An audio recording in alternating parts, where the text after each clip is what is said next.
you that don't know me, I'm Amy Green, and I'm part of the Hatch planning team. And so Dan and I are going to help coordinate this session if you have any technology issues. We are recording the session for anyone that isn't able to attend today. And so I will now turn it over to Emmanuel to get started with his presentation. Thank you so much, Amy. Well, we are really glad to be here. And it was a real pleasant surprise to see Dr. Blake here as well. So terrific. Between Jason and I, we'll share, we'll walk you through most of the things that we have talked about, and to kind of just give you a sense of the project and where it's coming from, and the idea that was behind it.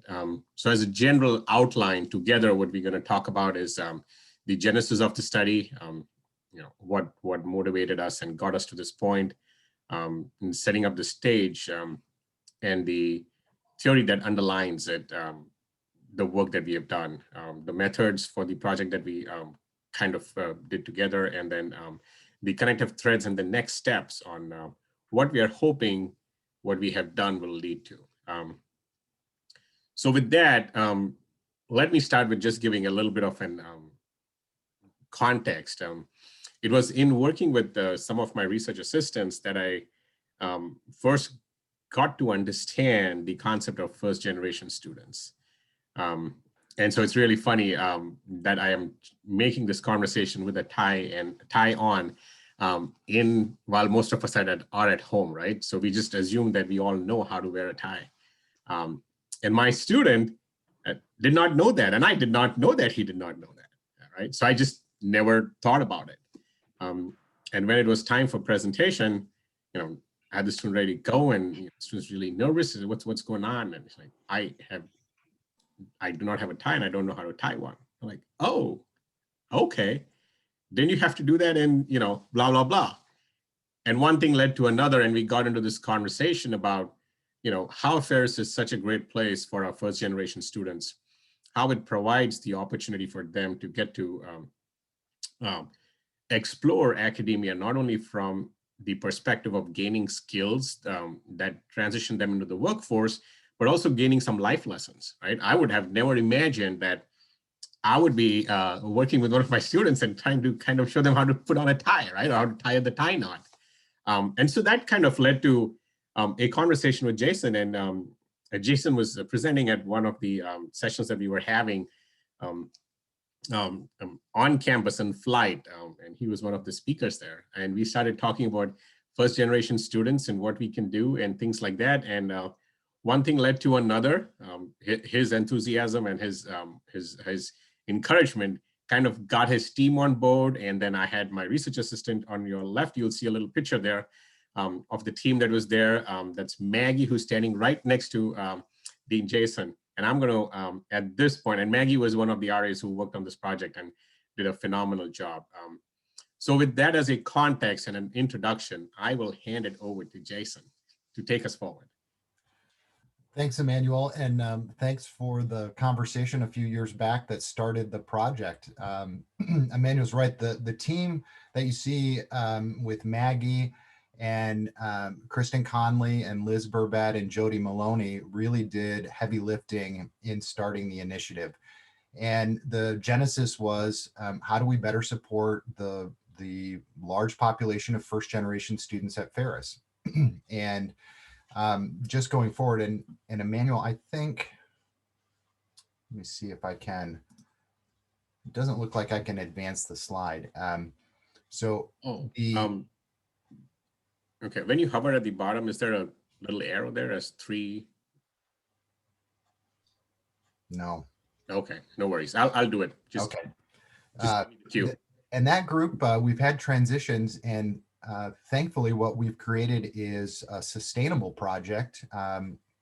If you look at that picture, a number of our colleagues that started the work with us have moved on to other opportunities, still making a difference with first generation students and other settings. And today we have outstanding support from a group of faculty and staff around campus, including Dr. David McCall and Megan Conahan from the College of Business and many others. And so we want to talk about kind of what what's important in terms of the thinking around this work and then where we're headed. So the first thing, we just want to lay the groundwork. We know there's a federal definition. You can read that. I'm not going to read this to you. That comes from the federal TRIO program in terms of how the federal government thinks about first generation. We're using a very practical definition in our work, and that is a student whose immediate family members did not complete a college degree. And part of our passion for this is we have experience with it. I'm the first in my family to attend college. Some folks have heard me tell the story that coming to Ferris was, in a way, coming back to the reason college was important in my family. And that's because my father attended Ferris State College. He attended as a student athlete. And thankfully for me, he missed his college sweetheart and didn't complete his college degree. And a few years later, that led to a first son. So I'm one of those students, and we have many faculty and staff who care about first generation students because they were in fact the first in their family to attend and complete a college degree. And so we've been thankful that we have a caring and supportive community on our campus that's dedicated to this work. So why does it matter? We've done a lot of work across the country in increasing access. The TIP program, specifically at Ferris, is making it possible for many students to access higher education. But our first generation college students continue to face significant obstacles. And I'm going to talk about the specific data for Ferris so that you can really see the challenge that we face as we break into that demographic. First generation students have additional obstacles related to readiness, familial support, financial stability, and often they are members of highly underrepresented populations when we think about historic representation in higher ed. And they often exhibit lower academic self-esteem or self-efficacy. And that's the idea that it's possible and that they can do it and that the odds aren't really stacked against them. And they have as you heard Emmanuel talk about, the difficulty in adjusting to college life, things that we might take for granted, like knowing what a professional dress and an interview protocol might look like as they think about internships. So when we look at first generation college students, and I thought it would be helpful to look at when we think about students who have need and often reflective of the equity gaps that we see in higher education, we're talking about students who are low income, first generation, and students who are working through some type of an accommodation because of disability. And so these are the numbers, the most recent numbers that we've pulled from our project, and we'll be updating those data from this most previous year. But you'll see 36% of our student population reflects one of these qualifying factors, that they are low income, first gen, or disabled. And specifically, you'll see highlighted first generation students represent 14% of our population.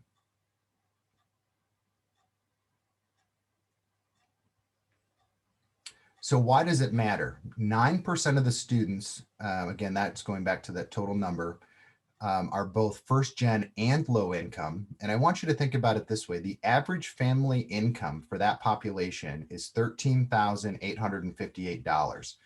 And I don't have this in here, but by comparison, if we look at just low income students, it's about $1,000 less than that.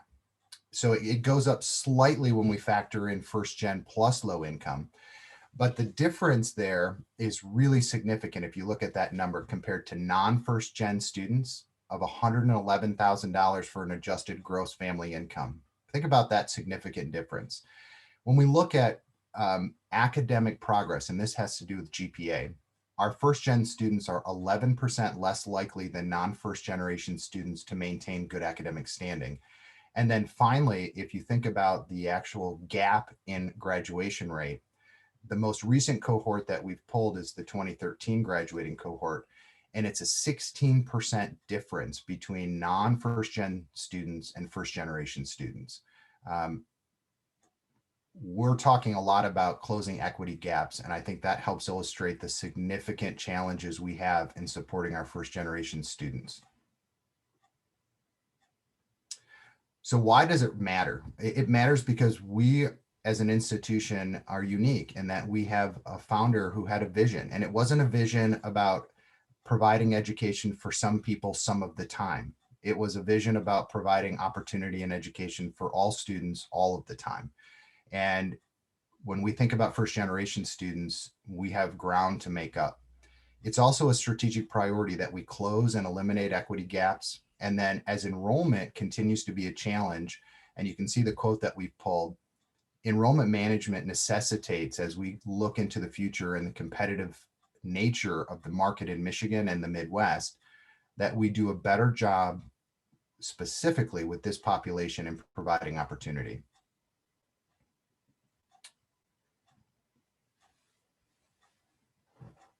So very quickly, a little bit of background. When we started the project, the first thing we did is we looked at, which is now nearly 95 years worth of research. And while it's not highlighted on the screen, I want to just mention a study that was done in 1937.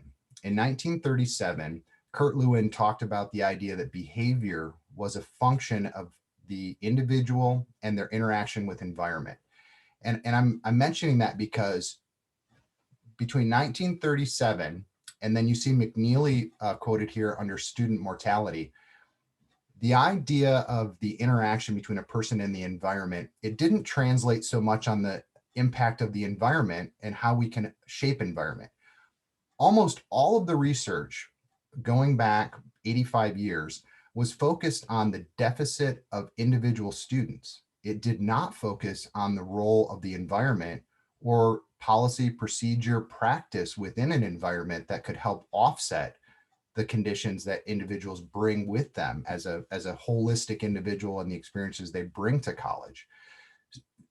To put it in other words, most of the foundational work grew out of sociological models that came from explaining suicide. And that might be a surprise to some of you, but the models looked at how to predict and how to explain individuals who were successful in completing suicide. And so much of the thinking had to do with regression models and structural equations that looked at explaining that variance.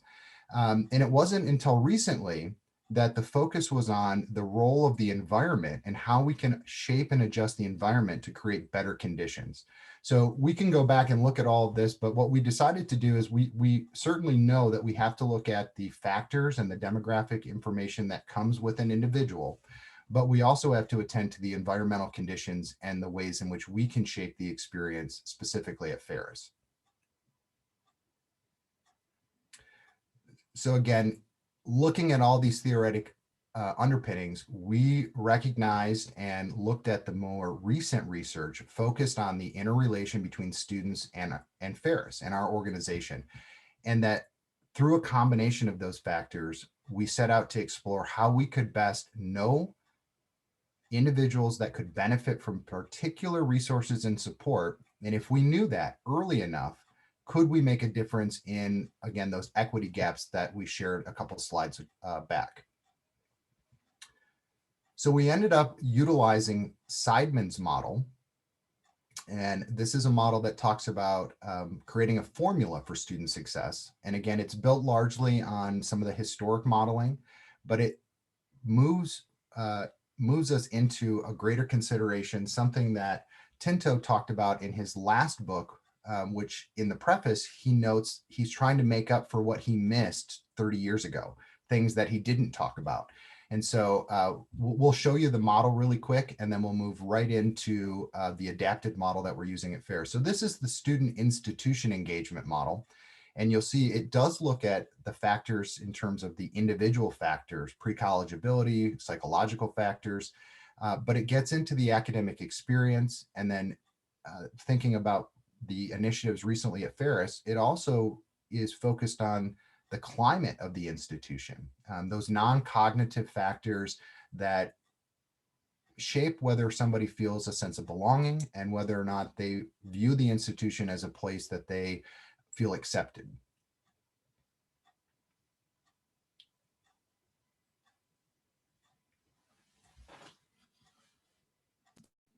So, so I'll jump in here. So as you can see, we have over a century worth of evidence here to guide the thought process behind shifting the focus from, or I shouldn't say shifting, but kind of taking into consideration the focus of the institutional role along with that of the student itself, not placing the responsibility on only one participant in this whole academic experience of graduating with a degree. So what we did was we kind of looked at several instruments that are out there, several studies that were done, and tried to identify those concepts that were going to be most appropriate for the work that we wanted to do. So there were three buckets primarily that we kind of identified for our work.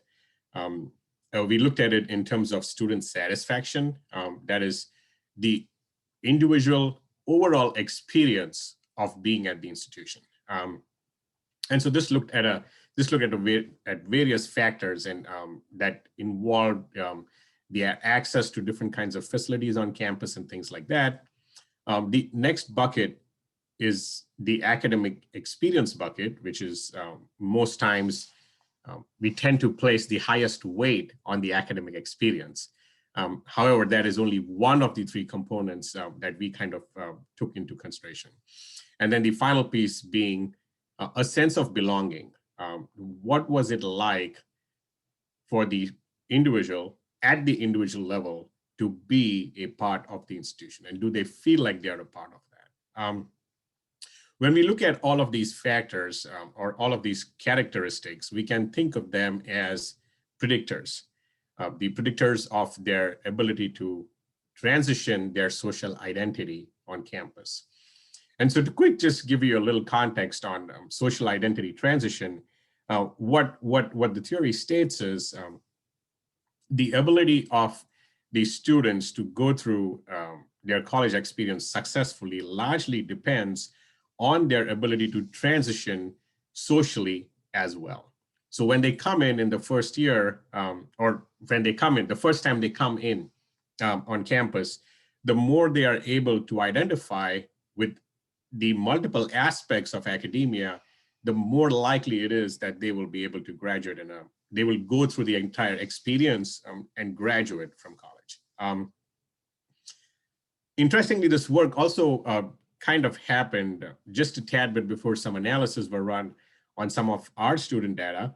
And one of the things that was identified was that most dropouts that usually happen between the first year and the second year.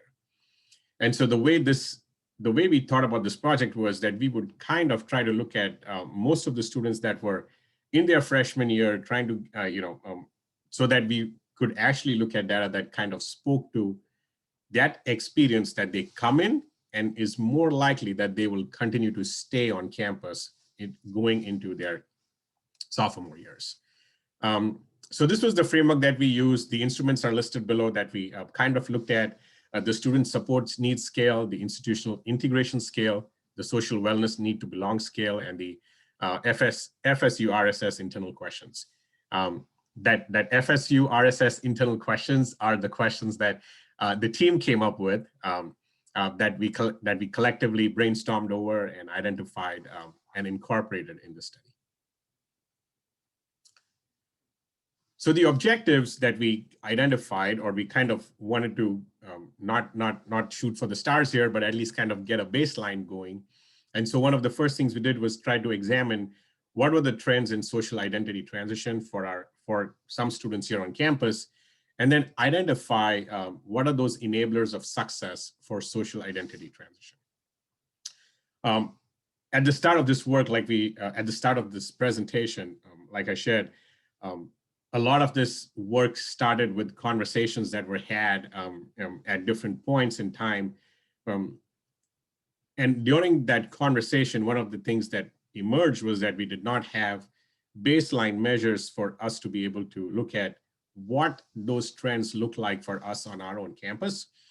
And so one of the important aspects of the study was that it would help us to set up a baseline measure. So at this point, we have data from 2019 that tells us, okay, we started this in 2019, and we are hoping to build on this to go forward. The methods that we used, we created a survey instrument. So it was a cross-sectional study. The survey was developed in-house. We used the purposive sampling technique. So we were very intentional to work with the first-gen students, the first-gen RSO, and then with Jason's office, obviously, which kind of put us in contact with those first-gen students. We kind of used bivariate analysis to kind of describe the findings of our results. So one aspect of the methods was the survey instrument, and the second part of it was a deliberative dialogue. On the right, you can see a little celebration that we had, and during the celebration, we also hosted the deliberative dialogue. The way the deliberative dialogue was conducted was we created 3 themes around which we wanted to have, allow the students to have a freewheeling conversation. And at each of the tables, there were designated note takers, and each of those persons then, wrote down the comments that were made by everybody, and then those pointers allowed us to further explore some of the areas that were that emerged directly from the student population, and specifically those that are first gen. Just an interesting tidbit, we did this deliberative dialogue during the National First Gen Week celebration, and this usually happens in the first week of November. And so this was a little celebration that we had during that time.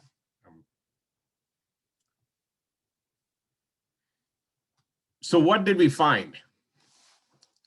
Based on our based on the composite identity transition score, which is the sum of your personal satisfaction, your academic engagement, and your belonging, right? The highest score that one could get would be at 60 points. Students average anywhere between 20, going up to 28 to 29 at the highest, and staying just a tad bit below 20 on those scales. So, it wasn't far off from what we see nationally in terms of trends that apply to identity transition. However, when you look at the individual scores, and the blue line corresponding with the overall satisfaction, the orange reddish line corresponding with academic engagement, and then that gray line corresponding with belonging and well-being. What you notice is that with the academic engagement portion received high scores. However, when you look at overall satisfaction and belonging and well-being, these are clearly areas where we can put in some more effort to kind of get those scores up a little bit more. So there was that little dip that you see, and the kind of corresponds to the individual's perception of what they think as their overall satisfaction and their belonging on campus. I'll let everybody just pause here for a moment to let you absorb that slide.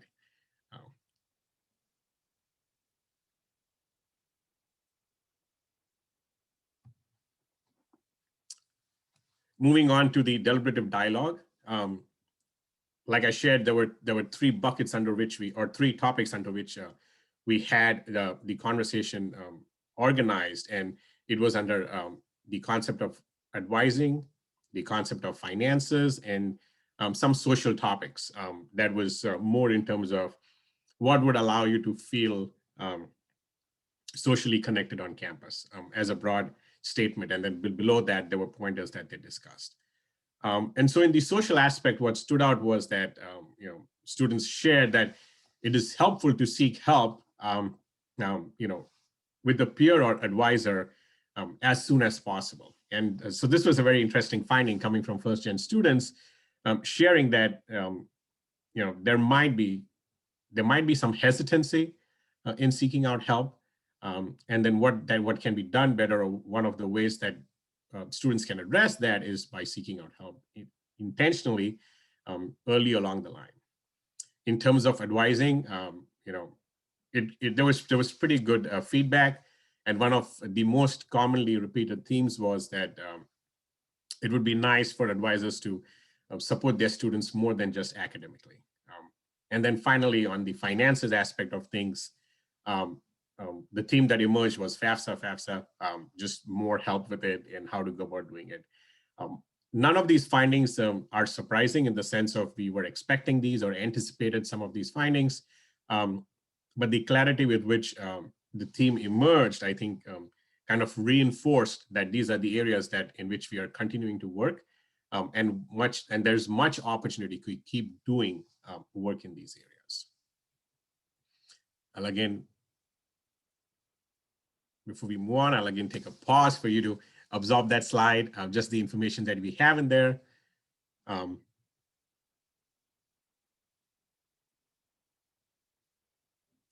then take it back to the next steps. Sorry, move it forward to Jason with the next steps on connecting the threads. So as we talked about connective threads, what the emergent findings reveal are, you might think about as kind of 4 broad themes. How do we help support clarity about the expectations, both individually in terms of behavior and habit in college? And that's something that we can do through additional support, through nudges. And what we also see is that part of the reason the academic expectation looks a little bit better is because we have done a good job, not that there isn't always room for improvement, but providing students with timely narrative feedback, discussion-based feedback that helps reinforce and encourage students to keep working hard, to work through challenge. And then finally, we have an opportunity in looking at the data that Emmanuel presented to continue to nudge and strategically position those nudges for students who are not involved or engaged to strengthen their ability to acculturate in various social ways with the institution. So again, the kind of 4 themes to think about is how do we support clarity of expectation? How do we create differentiated support for students that's in time when they need it? How do we provide good assessment and feedback to students for their learning? And then finally, how do we support improved involvement? And one of the ways we've started to do that or built upon that is with the faculty and staff learning community with support through FCTL.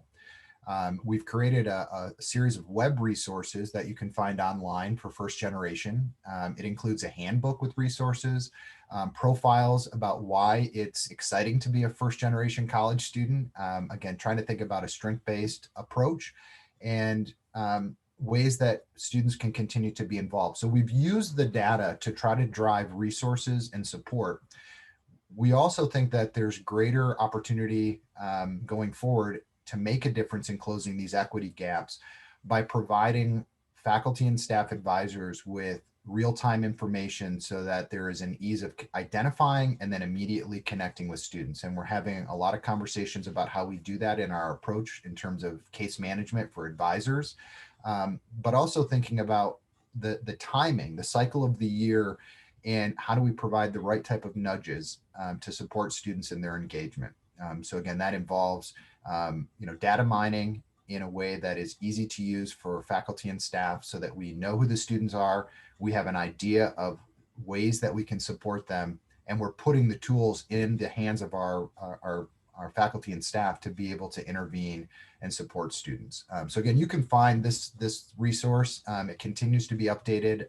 Many thanks to Dr. David McCall, who's been helping with this work and doing a great job of continuing to build upon it. And I know it's not just Dave, it's many others. We see a number of next steps, and I've started to talk about some of them. We're going to continue the survey. We're going to continue to use those findings to drive our practice, and we expect to continue with a lot of learning community dialogue in ways that we can support students. We did apply for, and we did a very nice job in our first TRIO Student Success Services grant, which would allow us additional resourcing to support students. Sad to say that we were not able to secure the federal grant, But just to know how competitive this is, you'll see our score.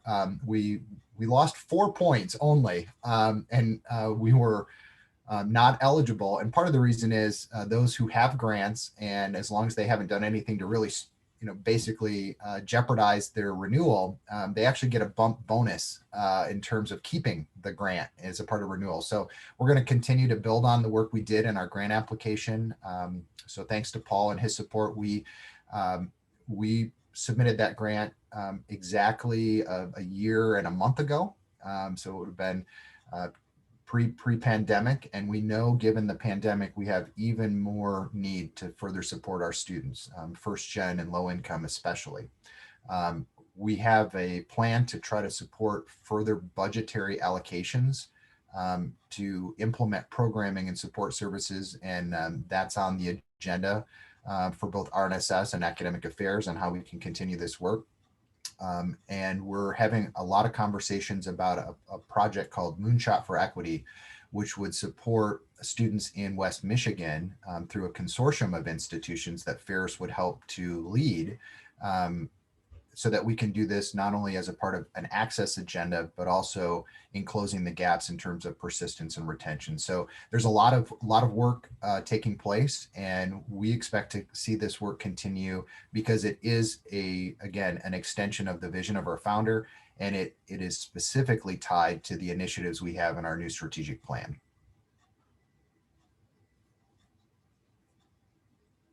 So we're a little ahead of schedule, but we wanted to make sure we had time for discussion. And I said to Emmanuel, one of the things I'm really interested in is a dialogue about ideas, suggestions, and ultimately a question to everybody who's online.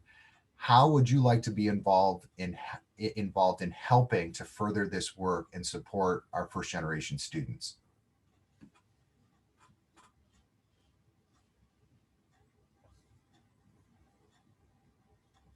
Just so everybody understands online, this is a question for you.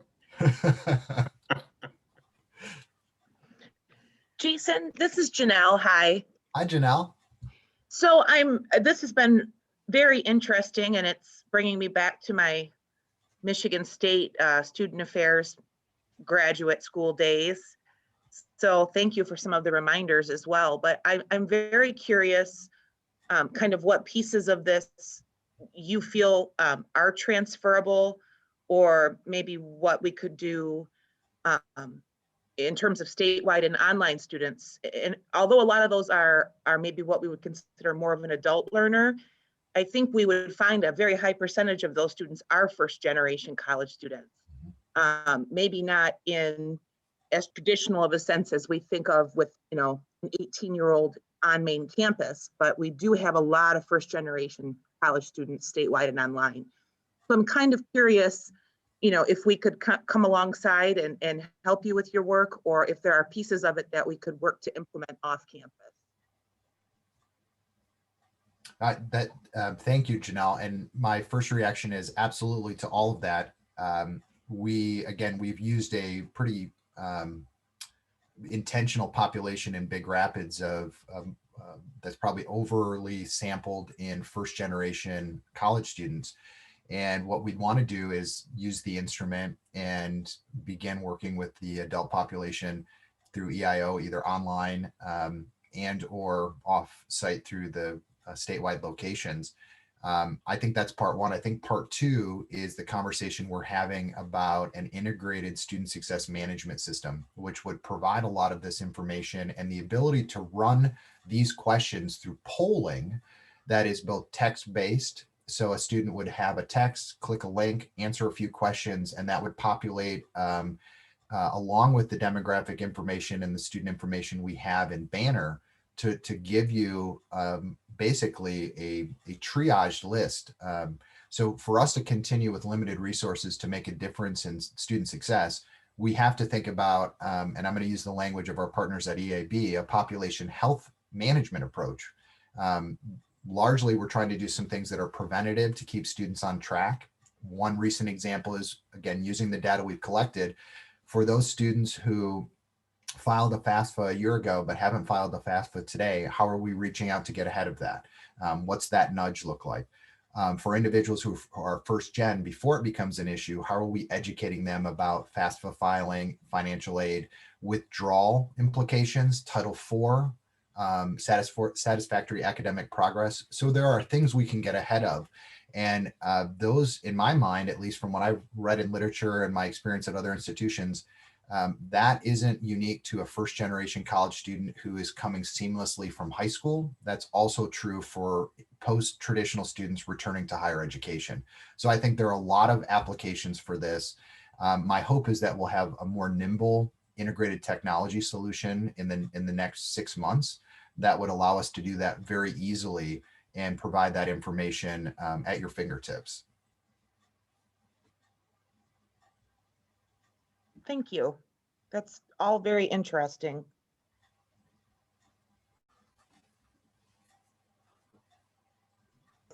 In the chat, I see a question from Anne asking about the difference between dual enroll and community college completion. I wonder why community college students are not considered first gen. And I think I would probably just go back to that first slide for the definition of what is first gen, right? So then, and please feel free to jump in, Jason, here. But I think that first part would be if either of the parents or guardian do not have a college degree, then that is what would categorize one as first gen, not necessarily coming from a community college or not.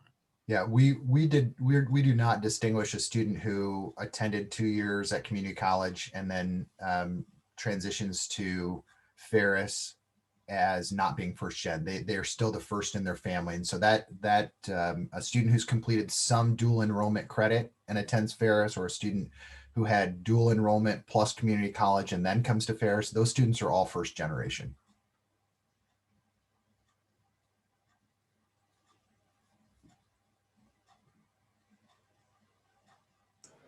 Hi, I'm Nikki Vandevegate. I am the ITM program coordinator and faculty advisor.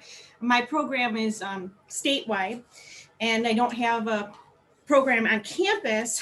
However, this is a near and dear initiative to my heart because I'm a first gen, I was a first gen student myself, and I went to engineering school. And again, I had a little bit of a obstacle to face there since only 10% of my counterparts were female. So this is definitely a near and dear initiative.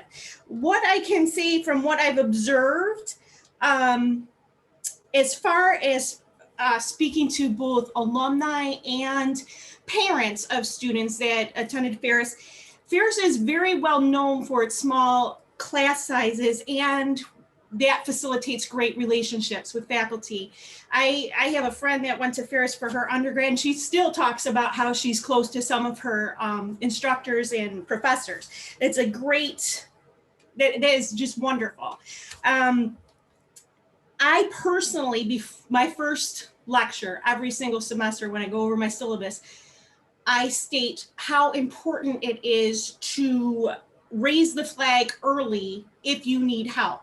And I realize that this is an academic issue and we're doing pretty well in the academic arena, but I strongly encourage students to reach out to professors. And I point out that professors are human beings as well.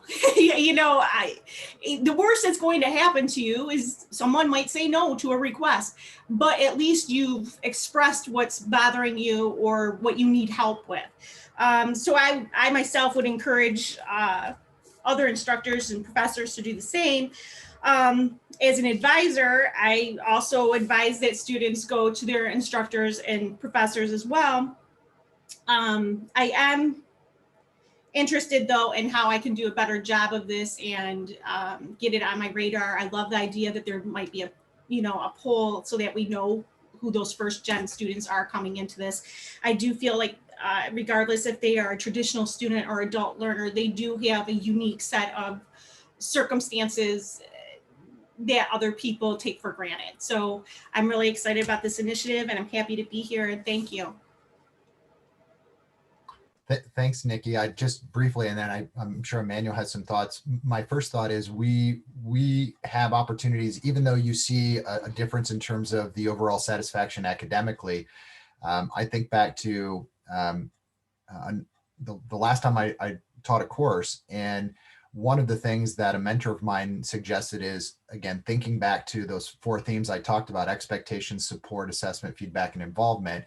And at the very beginning, the expectation. And one of the things we tried at another institution was sending a message to students pre first week. And it was about starting strong. And that message listed kind of 3 important practices for a strong start. And it was reviewing the syllabus, identifying something that you were excited about, and something that you were maybe a little bit unclear about, and then making a personal introduction to your faculty members the first week. So again, the 3 points only, very, very succinct. And what we heard from faculty was pretty remarkable. So my faculty colleague said, I'm not sure what it is about this year's cohort, but they're really engaged. And so you think about how generative that kind of an experience is for a faculty member when a student is set up to think about 3 specific things they can do to start strong, and the type of relationship and the affective dimensions that are tapped into at the beginning.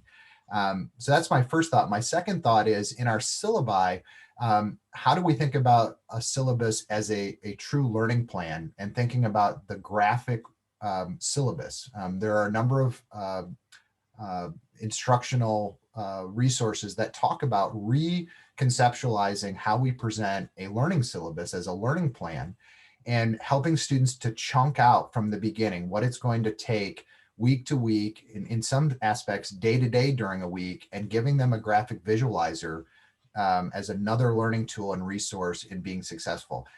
I say that because I think that's good for all students, but I think it is particularly useful for first generation students who may not have the context about how the self-regulated learning expectations are different in higher education. So I think what you're doing is great. I think there are some opportunities for us to make some adjustments, and not be satisfied with the fact that students largely are pretty satisfied with their academic experience. There are still things we can do.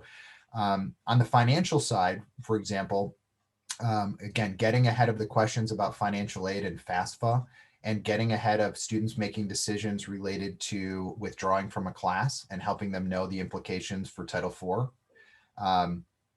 I'll give one last example, and then I'll turn it over to Emmanuel.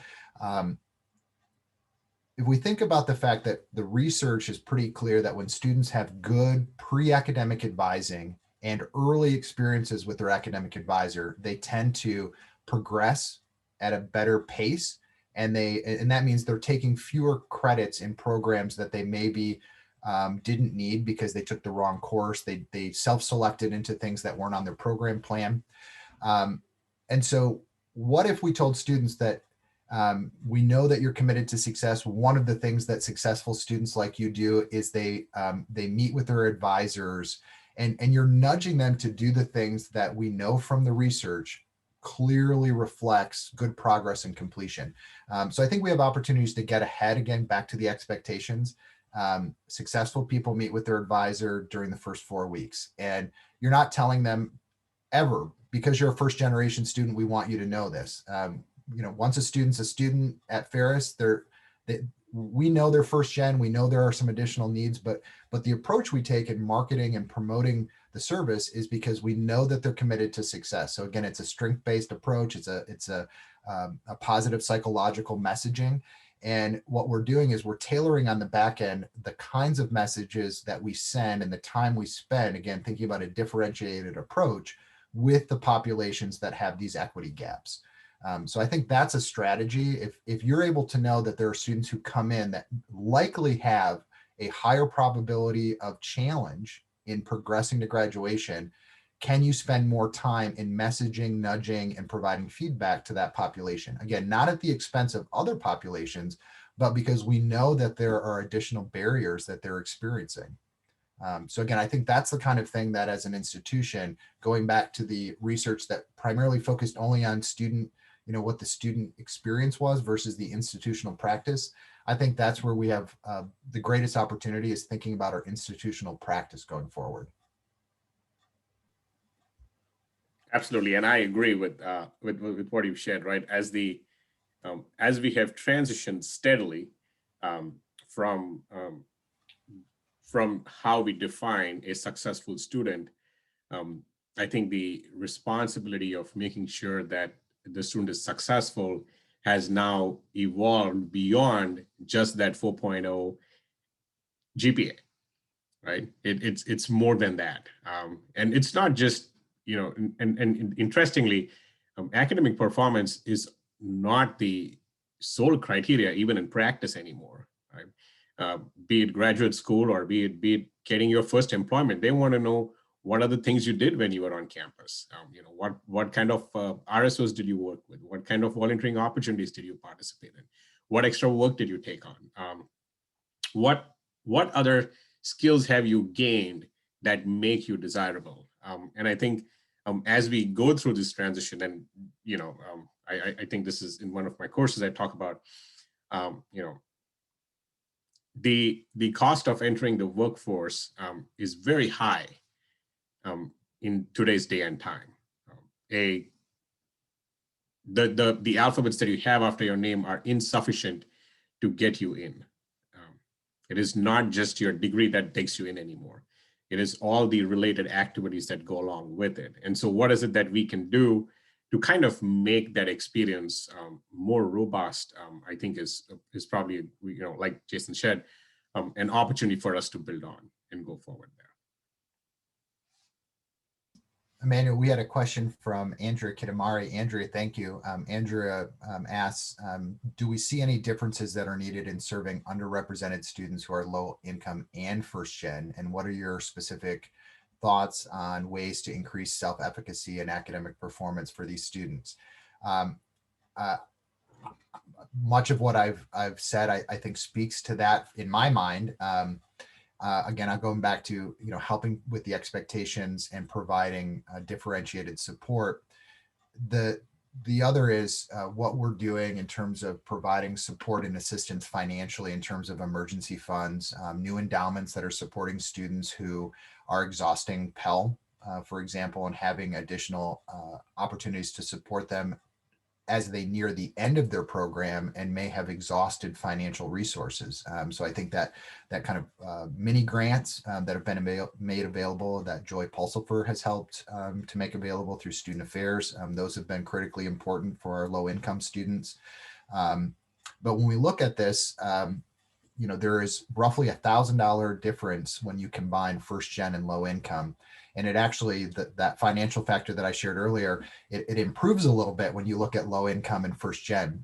So our low income students have even more challenge in terms of working through and having the support. TIP is a big part of that. We know we have legislative discussions going on right now related to the budget and what that might look like. We rely on that, and our students rely on that. And so our support for TIP students broadly, we're talking about 1,300 students across campus. That's a population we can continue to focus on as well.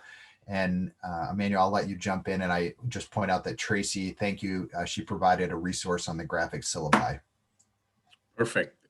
Thank you for that. I think what I want to do is, just a second here. I just want to respond to that question, Andrea, to your question.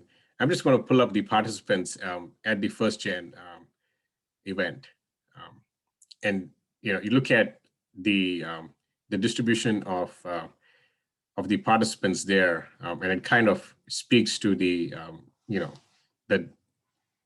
the number of there's no homogeneity that you can observe in those participants, and I think that is that goes back to your question about do we need do we see differences in underrepresented students, low income and first gen? I mean, yes, we could look at those buckets individually, which we do need to do, but at the same time, I think there's such a collective similarity that you see in those needs that I see that as a way in which we kind of address them together with a multifaceted approach, for lack of a better way to say that.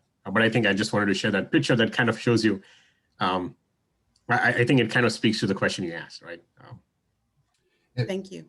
Yeah, and Andrea, one of the things that I'm thinking about, and I'm not sure if this is what you were getting at, but we certainly have an opportunity if we know the students who have, let's say, zero expected family contribution, they're well below what is considered the national poverty line, which is true for many of our students at Ferris, making it very clear the opportunities and resources that will support their involvement.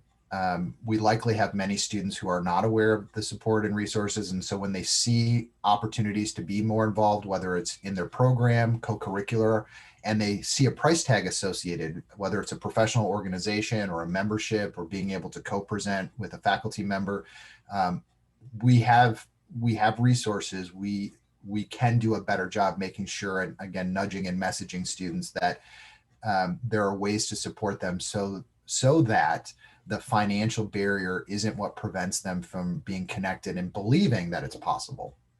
So to your point, I do think that there is greater opportunity for us to think about that for our low income students.